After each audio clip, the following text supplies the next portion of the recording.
dove venite voi? Dall'Oriente, non dall'Oriente, dall'Oriente. Ti disturba?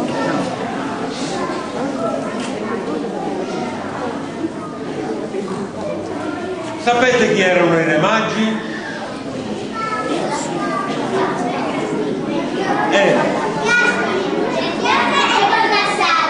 Gaspare, Melchiorre e Baldassarre.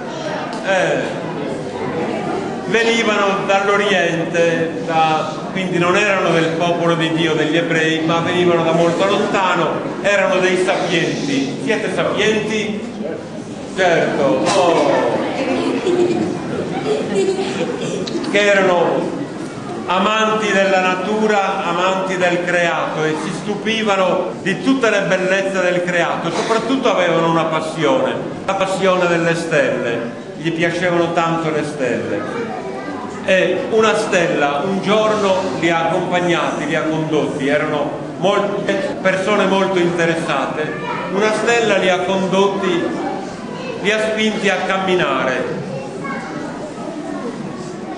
e a mettersi in viaggio alla ricerca di un re che doveva venire. Quindi il primo messaggio per noi: guardare e stupirci della natura, commuoverci di fronte alla natura, di fronte al creato.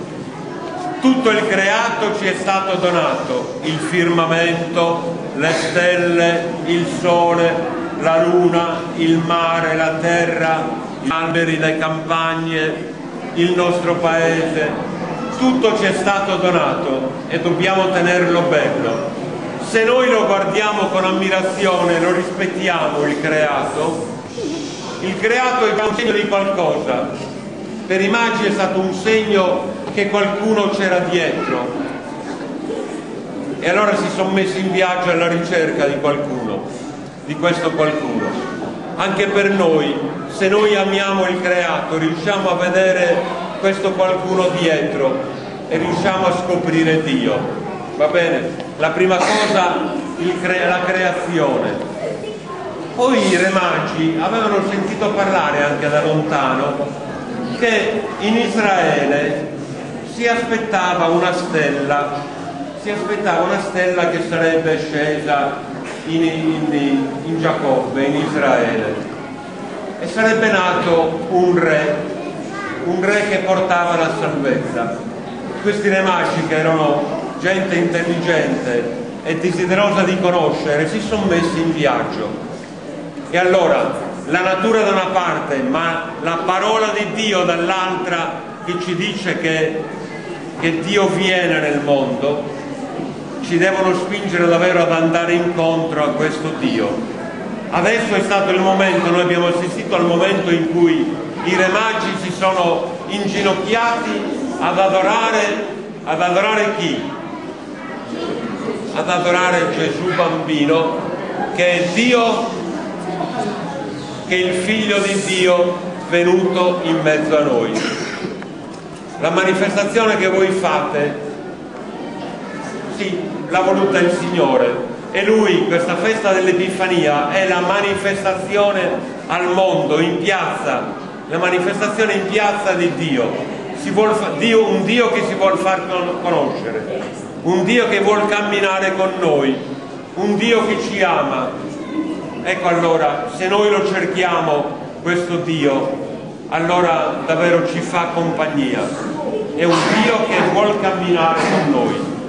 Adoriamolo anche noi un momento, diciamo una preghiera, però ricordandoci che Lui vuol camminare con noi tutti i giorni della nostra vita, va bene? Quindi ogni giorno ci ricorderemo di Lui e lo pregheremo. Oggi è anche la festa dell'infanzia missionaria, tanti bambini che non conoscono Gesù. La festa dell'Epifania è tipicamente universale, non è ridotta a Mamoiada neanche ad Orgoglio, ma è universale. I Magi sono i rappresentanti di tutte le nazioni che hanno desiderio di conoscere questo Dio che ci ama, e ci sono tanti bambini, forse certamente meno fortunati di noi, che oggi non hanno niente. E noi ci sentiamo in comunione anche con loro.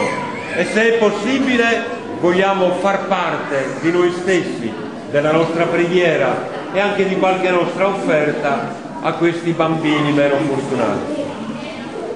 Bene, ragazzi, buona serata.